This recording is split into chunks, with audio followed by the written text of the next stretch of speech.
Odisha public service commission Odisha लोक सेवा आयोग आ विषय आपण माने शुणिथिबे निश्चित किछि जानि भी नियंतु आम संविधान अनुच्छेद 315 रे राज्य लोक सेवा आयोगर गठन वर्णना करा जायछि। ओपीएससी एक नियुक्तिकारी संस्था अटे जहाँकि ओडिशा सरकारंकर ग्रुप ए और ग्रुप बी भली पदवी मानक परीक्षा कराई थाए। ओपीएससी रे जड़े चेयरमैन को व्यतीत किछि अन्य सदस्य रही थांती जहाँकु राज्यर राज्यपाल नियुक्ति देई थांती।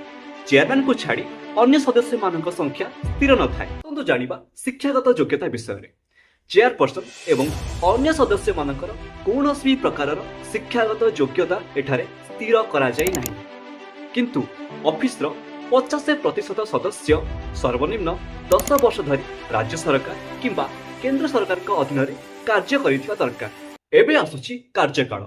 चेयरपर्सन एवं अन्य सदस्य मानकर कार्यकाल 6 वर्ष किंबा 62 वर्षर बयस सीमा पर्यंत रही है, जहाँ प्रथमे आसीबो ताकू कंसीडर करा जाए। चेयरमैन को नियुक्ति करंती राज्यपाल सत, किंतु बहिष्कार करंती राष्ट्रपति, ता भी पुणी सुप्रीम कोर्ट रो सुपारिश क्रमे। भारत रे प्रथम राज्य लोकसेवा आयोग 1926 मसीह माद्रास रे प्रतिष्ठा करा जायतिला, जहाँ की भारत शासन आईन 1919 द्वारा परिचालित थिला।